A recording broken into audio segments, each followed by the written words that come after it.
Теперь у тебя есть один враг. Можно ведущую заменить? Все едут в Америку, думают, там медом мазано, но люди настолько обламываются там. Но не думайте, что я вернулся назовсем. Тьфу-тьфу-тьфу. Где ты взял деньги на съемку этого фильма? А надо отвечать? Что за Голливуд вообще ворвался в этот час? Нет, с ней невозможно работать. Так, о чем мне понтоваться? Я парень из Мамонова. Как это можно смотреть? Это как Золушка кинематографа практически. Вижу цель, не вижу препятствий. Да, мне приходилось идти напролом. Не думаю, что я много кого раздавил. Может быть, кто-то попался под гусеницы. Женя, я плевал на тренды и на все, что сейчас крутится. Мы с тобой к концу эфира подружимся. Подружимся? Сейчас посмотрим. Кто тебя встречал, так почему? Да, приезд, конечно, был незабываемый. Я сообщил буквально одному другу о своем приезде. И приехала толпа, приехали журналисты, приехали фотокорреспонденты и устроили там что-то, по крайней мере, для меня незабываемое. Ты хочешь сказать, что для тебя это был сюрприз? Ты это все не инсценировал? Конечно, сюрприз, потому что я сказал товарищу своему, с которым мы уже работали, делали кое-какие материалы. И он взял это все, организовал. То есть ты, когда стоял с такими удивленными глазами, что, боже мой, как меня тут встретили, это твое искреннее удивление было? Да, потому что, неожиданная получилась встреча. И самое главное, незабываемая. Ты сейчас себя позиционируешь как кто? Как продюсер, да, кинопродюсер? Да. До этого ты занимался бизнесом, до этого ты занимался музыкой, ты был участником телевизионного шоу, ты очень непостоянным человеком, вот в данный момент в моих глазах выглядишь. Почему ты так часто менял сферы деятельности? Ты не мог найти себя? То есть ты хочешь сказать, что я человек-стартап? Да. Складывается такое впечатление. Похоже на правду? Похоже. Но стоит заметить, что, как ты перечислила, я занимался бизнесом. Я там достиг желаемых результатов. Я занимался музыкой. Я тоже достиг желаемых результатов. Я выпустил 2 альбома, которые уже 10 лет в марте этого года было как во всеобщем доступе. Я был участником телешоу, выполнил определенную задачу. Тоже мой этот стартапчик увенчался успехом. Поэтому, если вы думаете, что кино – это для меня очередной стартап, то, судя по прошлому, этот стартап тоже увенчается успехом. По крайней мере, я на это настроен. И я не думаю, что это будет быстротечный стартап, быстротечная какая-то моя деятельность. Я вообще хочу связать свою дальнейшую жизнь с кино. И все мои предыдущие стартапы были. Это был такой зов, это был такой огонь, который надо было как-то тушить, как-то, не знаю, давать кислород, чтобы он разрастался. Как угодно, да. Надо что-то было делать, пока я не мог добраться до кино. То есть ты загораешься, да, очень сильно? Или ты имеешь в виду, что тебя звало кино давно уже? Да, мне кино звало с 92-го года, с тех пор, как я посмотрел фильм «Терминатор». С этого момента, сидя в Мамоново, по улицам по утрам ходили коровы, я понял, что я должен быть в Голливуде. И я буду там. Мой путь занял 28 лет. Но он привел меня в Голливуд. И не просто я живу в Голливуде. У меня своя кинокомпания, у меня свои фильмы, один из которых уже вышел в кинопрокат. Поговорю даже, что ты и в Калининграде собираешься снимать очередной свой фильм, третий фильм, вторую часть «Ангела смерти», да, если я не ошибаюсь? Да, «Ангел смерти», который готовится к выходу. Он уже полностью отснят, готов, смонтирован. Вот вторую часть «Ангела смерти» история начинается в Америке и продолжается в России, в Калининграде в частности. Я бы, вы знаете, даже не уехал в Америку, если бы я смог реализовать себя в России. Но в России я был обычным актером массовки. Все. Ты снимался в кино? Я снимался во многих кино, но дальше актеры массовки меня не пускали. Я хотел от чистого сердца помогать, меня задвигали, потому что думали, что это он нас сместить, что ли, хочет с наших должностей. Я хотел в актерском направлении развиваться. Меня вечно кто-то что-то перекрывал мне путь. И я поэтому стал биться в закрытые двери и поехал в Голливуд. Подожди, ты хочешь сказать, что снять кино в Голливуде, сняться актером в Голливуде проще, чем в России? Для меня да. Но для остальных миллионов, кто туда приезжает, они очень редко добиваются успеха. Так, а что же в тебе такого, что позволило тебе занять эту нишу уже сейчас, да, 2 фильма, 1 А вышел я в прокат. скажу,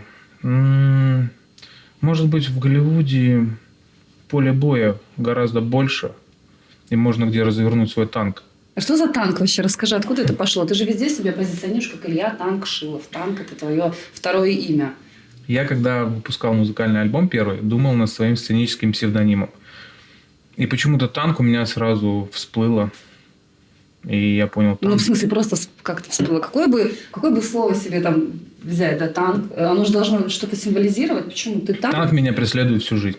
Я упал с танка на Сомера у нас в Калининграде в 4-летнем возрасте, потерял сознание, и все, наверное, в это сознание впечаталось.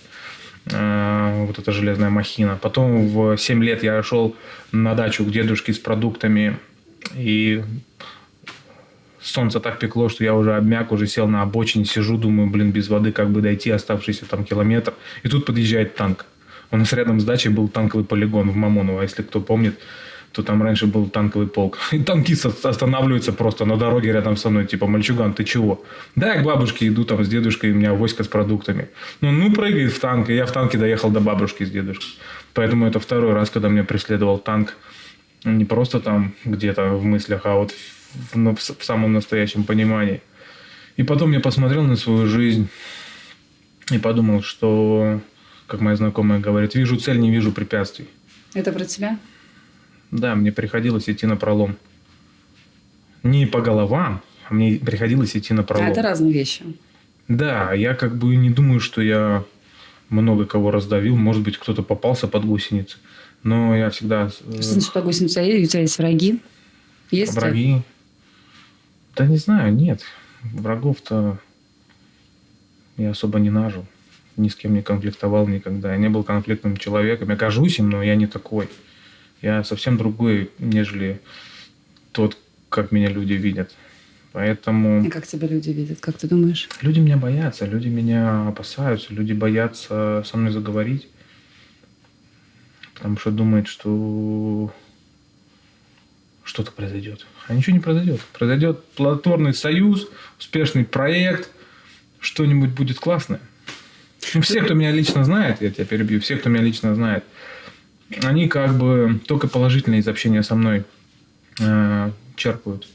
Но у меня тоже было положительное, пока ты не предложил руководству снять меня с интервью. Теперь у тебя есть один враг, ты понимаешь, в Калининграде?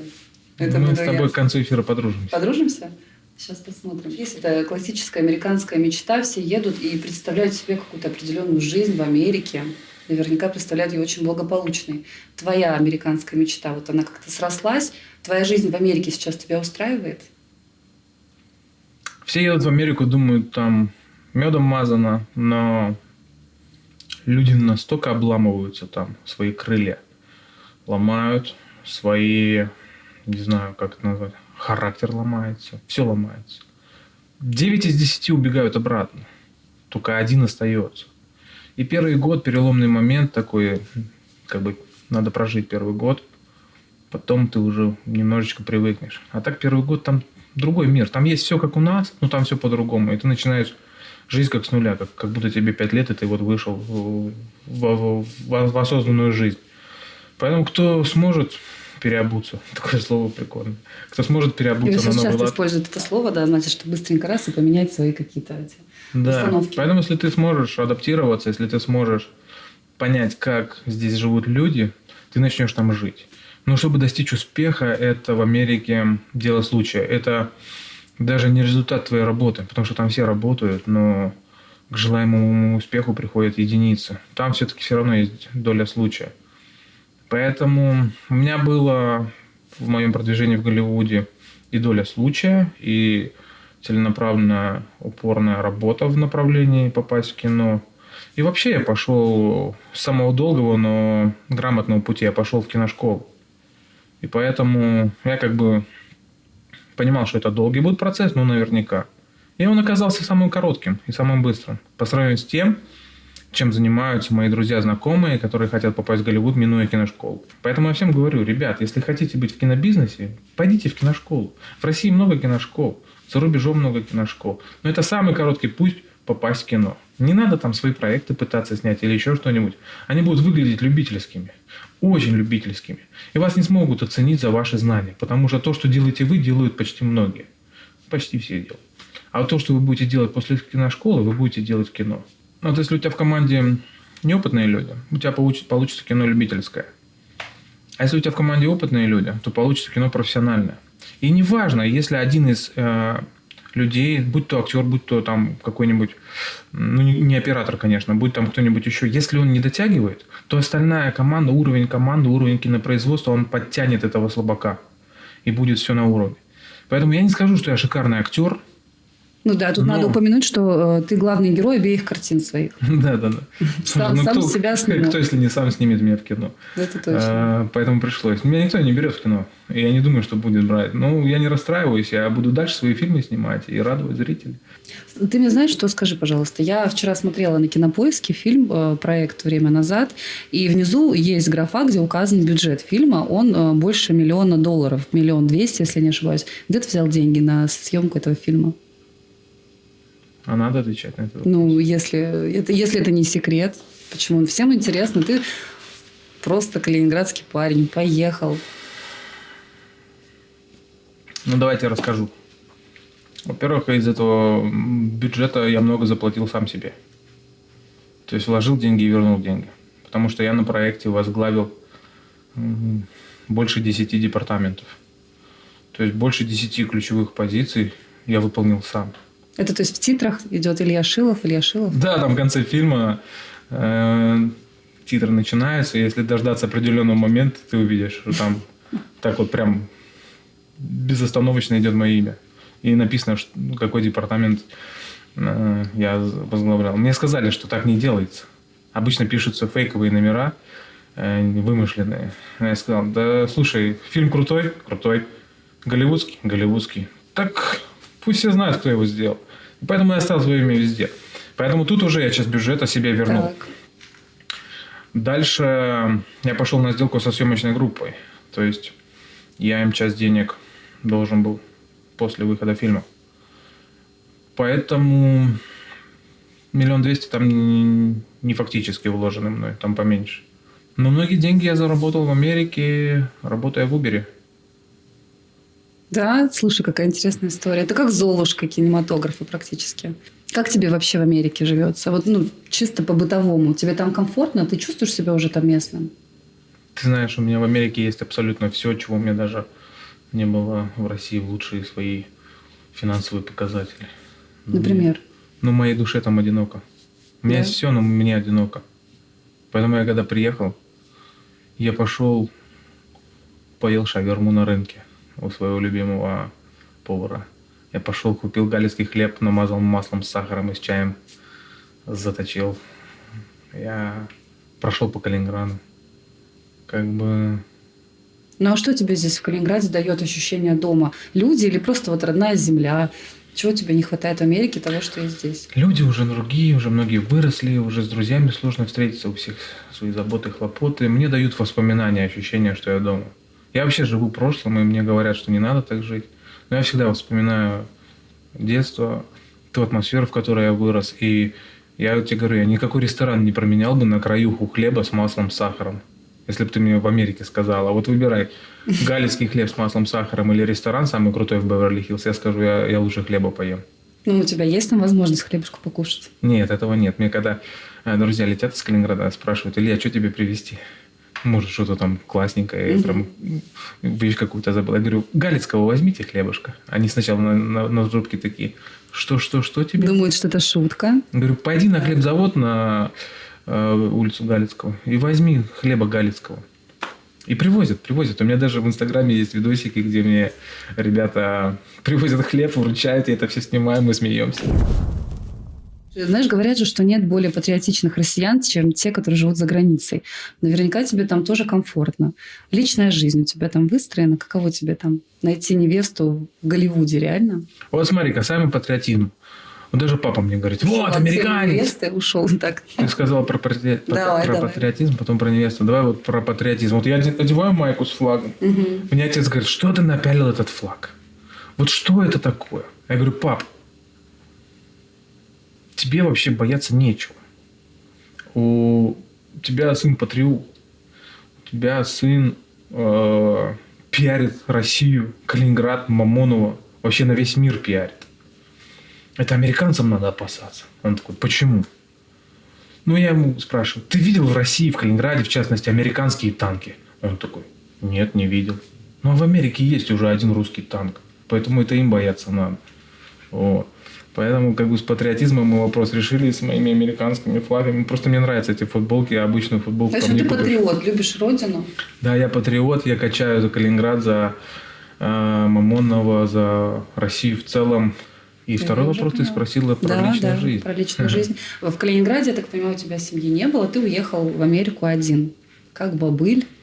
Нашел себе там отношения? Как да, вообще? в Калининграде семьи не было. И я понимал, что я не готов к семье еще. Я еще весь в своих фантазиях. Я стремлюсь в Голливуд. Когда девушки слышали слово Голливуд, они вот так пальцем у виска иногда даже вертели.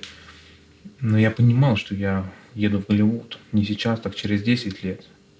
Я уехал в Голливуд. Поэтому у меня не было такой установки. Закончил вуз, устроился на работу, завел семью. У меня была установка попасть в Голливуд любыми путями. Поэтому с личной жизнью, как бы в плане семейного, да, очага, домашнего покоя, еще как бы не настало время. Но оно уже на подходе. Я чувствую, что уже моя мечта сбылась. И уже начинаю задумываться о семье. Поэтому надо плодить танчиков. Танчиков плодить? Танчиков. Это звучит не очень кинематографично, но весело. Да нет. Ты женишься скоро. Мне друзья говорят, Илья, когда будут танчики? Я такой сначала, вы про детей, что ли? Вот, они меня так подкалывают. Короче, ты прям уже готовишься стать отцом, семьянином. Никак тебя это не затормозит в твоей... Ну, мечта же она все равно еще не осуществилась, ты же еще идешь к ней. Там, к славе, к работе. Ну, уже задача выполнена, я уже все, владелец кинокомпании, поэтому я уже снимаю фильмы. Можно сказать, что моя душа уже спокойна. И я теперь, да, открываю свои все фибры души и готовлюсь, не знаю, к созданию семьи. Но я молодой в душе.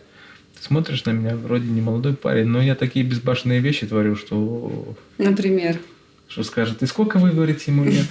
Этому дядьке. Молодость, она в душе, да, Илья? Да, в душе. А что, на лице я уже старый? Нет. Нет? Я правдоподобно ответила? Нет. Давай поговорим про фильмы. Вот мы ушли куда-то в твою жизнь личную. Я смотрела первый фильм, смотрела какие-то отрывки, трейлер второго. Это все фантастика. Почему ты выбрал такой жанр? Ну, мне нравится тема путешествия во времени, параллельные миры, поиски бессмертия и наследие подразделения при гитлеровской Германии Анненербе. Вот мне это все интересно. Поэтому у меня много друзей-историков, которые меня консультируют и с которыми мы создавали «Ангел смерти», потому что там у нас затрагиваются научно-фантастические моменты, в частности, бессмертие, путешествие во времени. Это то, чего мне нравится, и я считаю, что этот жанр, вот эта тематика, она еще не до конца представлена в кинематографе, и для меня это неизведанная Ну, тебе область. самому интересно, ты горишь этим. Но это соответствует тем трендам, которые сейчас есть на рынке кинематографа. Люди смотрят такие фильмы. Потому что сейчас снимается фантастика. Там Марвел снимают про фантастических героев. Да? Сейчас там тот же сериал «Игра в кальмара». То есть все такое немножко на тинейджеров рассчитанное. Твои фильмы рассчитаны на кого? Женя, я плевал на тренды и на все, что сейчас крутится. Я буду делать то, что хочу. И у меня будет свой зритель, и их будут миллионы. Понимаешь, почему сейчас вот эти все тренды имеют место быть? Потому что сценаристы тупеют. Потому что сценаристы уже выросли в эпоху соцсетей. Они книг не читали, они жизненного опыта не получали. Они все получили из Фейсбука, из другой соцсети, любую назови. Поэтому я даже не хочу ничего общего с этими современными веяниями иметь, с этой фантастикой, с этими плоскими фильмами, снятыми на зеленом экране. Я знаю, что можно из реальной жизни столько еще выкачать историй, столько интересного рассказать. И это будет покруче любой фантастики. Я лично не могу смотреть фильмы в кино. Там бред полный показывают. Как это можно смотреть? Когда 20 супергероев борются с пончиком каким-нибудь. Поэтому я только за реальные истории, где имеет место быть фантастики. Да. Но это должен быть реальный мир, реальные люди, реальные локации. Ничего нарисованного. Вот как ты, например, относишься к критике? Наверняка было и хорошее, и плохое. Ты же наверняка читаешь. Что для тебя важно, когда пишут хорошее? Ты знаешь, у меня есть строчка в песне одной моей. И вот все, что касается сейчас. Мир принял, не принял. Критика хорошая, плохая. В моей песне сказано. Мир меня не принял. Я его завоевал. Поэтому как бы миру не хотелось критиковать меня, я сделаю свое дело. А какие ощущения были у тебя, вот когда была премьера первого фильма, проект «Время назад», ты же наверняка был в зале, что ты чувствовал? Вау, ну, во-первых, это была премьера в Голливуде, в крутом кинотеатре, на супер большом экране. Я уже перед этим фильм видел раз 200-300 на монтажном столе. И тут мы сели в кино, включили фильм. И я как мальчишка радовался, как будто вышел фильм с моим любимым актером, который не снимался в кино лет 20. То есть я так кайфанул. Это совсем не то ощущение было, когда ты увидел финальную версию на мониторе. Не, это было совсем другое, потому что там большая картинка. Там эффект вот того, что ты в кино сидишь и смотришь на киноэкране. Там звук, в конце концов, со всех сторон. И вот тут я кайфанул, конечно. И даже вот, когда фильм пошел в кинотеатрах здесь, в России у нас, я всем говорил, ребят, посмотрите в кино. Вы на телеке посмотрите всегда, но вы не кайфанете так, как кайфанули бы от фильма в кинотеатре. Поэтому ходите в кино. Ты на себя как на актера смотришь, ты себе нравишься? Есть такое у всех киноремесленников, и у актеров, и у продюсеров, и у режиссеров. Они в один момент хотят вообще закрыть фильм, не хотят его выпускать, и они не могут на него смотреть, потому что им кажется, что что-то недоделано, что-то можно было лучше сделать. Но как мой монтажер Ник сказал, надо отпускать фильм. Вот отпусти его. Сколько нужно денег, чтобы комфортно жить в Америке? $3500, чтобы жить по принципу заплатить все счета и купить все необходимое для жизни. То есть это такой прям минимум прожиточный, месячный, да? Да, ну 3500 там делает каждый. Это не такие большие деньги. Ну, ты спросила, я тебе ответил. Да, но тысяч. просто мне интересно, какие у тебя амбиции в этом плане. То есть я слышу про то, что у тебя есть цель в реализации в кино, но про финансы нет никакого, да? Мы не обсуждали это. У тебя есть какая-то цель, чтобы ты сказал, что все, я обеспеченный человек, мне больше не надо. Вот какая-то должна быть сумма в Америке? У меня нет задачи заработать какую-то сумму, потому что все, кто мечтает о какой-то сумме, обычно ее никогда не воплотят. Поэтому я знаю, что мой успех неизбежен. А в деньгах сколько это будет? Пару миллиардов долларов было бы замечательно. Не, я не гонюсь за деньгами. Если бы я гнался за деньгами, я бы был бизнесменом и сейчас бы качал нефть, а не снимал фильмы. А сколько ты себе даешь времени на то, чтобы вот попробовать, и если не получится, то свернуться? Ну, я думаю, до 50 своих лет, то есть еще 12 лет, я буду продвигаться в мире кино, занимать позиции, а потом в 50 лет я разверну башню и стрелю. Да ты что? Ну, то есть все, позиция будет занята, и уже можно начать пользоваться теми ресурсами и теми связями, которые вот у меня будут к тому моменту. Я не собираюсь там дальше пробиваться по карьерной лестнице. Ну, у меня нет карьерной лестницы. Ну, то есть я лет в 50 уже остановлюсь и начну работать с теми ресурсами и с теми капиталами, что у меня будут. То есть в 50 лет уже, скорее всего, захочется пожинать плоды и пользоваться накопленным богатством. Ты знаешь, что я тебе приготовила сюрприз? Торт? Нет, не торт. Сейчас минуту. О май гад. Это самое длинное из того, что у меня есть. Угадай, что здесь? Танчик? Да не танчик, что танчик? Ну, мне танчики дарятся. Посмотри. О май гад. Да. Ну, точно.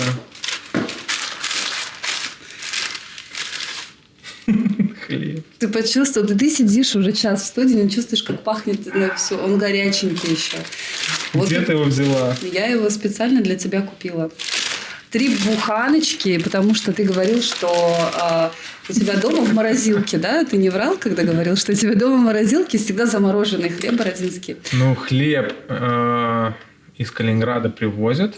Он идет в морозилку до дня рождения, 27 декабря, и до Нового года, когда надо хлеб к оливье. Поэтому хлеб пойдет в морозилку. Ну, видишь, получается, ты встретишь день рождения с моим хлебом, Новый год. Вот я рада, что какая-то частичка Калининграда, ну, и в частности, наша с тобой встреча останется с тобой. Там у тебя дома. Так мило. Тебе, знаешь, благодарна, что ты настоящий, искренний, и не пытаешься казаться, там, не знаю, каким-то супер крутым. Мы с тобой еще не поговорили про Дом 2, как там, встречался ты с Бонни или не встречался, что у тебя дома на театральной делала Бузовой, вот эти все вопросы. Потом, Ты наверное... знаешь, как говорит Бонни, ну, ты говоришь, что ты такой настоящий, естественный и так далее. А она эту фразу сказала, и я ее перенял. А фраза звучит так: «А чем мне понтоваться? Я парень из Мамонова. Че пальцы гнуть?» Ну что, Илья, спасибо тебе, что пришел, что стал гостем на «Каскаде». Приходи еще, приезжай там, со следующим фильмом. Конечно, я тебе желаю успеха. Мне кажется, что, знаешь, на такой уверенности, берут города и страны. Пусть у тебя все будет классно. Спасибо, что пригласили. Жду новых встреч. Рад оказаться дома. Но не думайте, что я вернулся насовсем. Тьфу-тьфу-тьфу. Это было интервью на «Каскаде». Меня зовут Женя Черницкая. До встречи в эфире.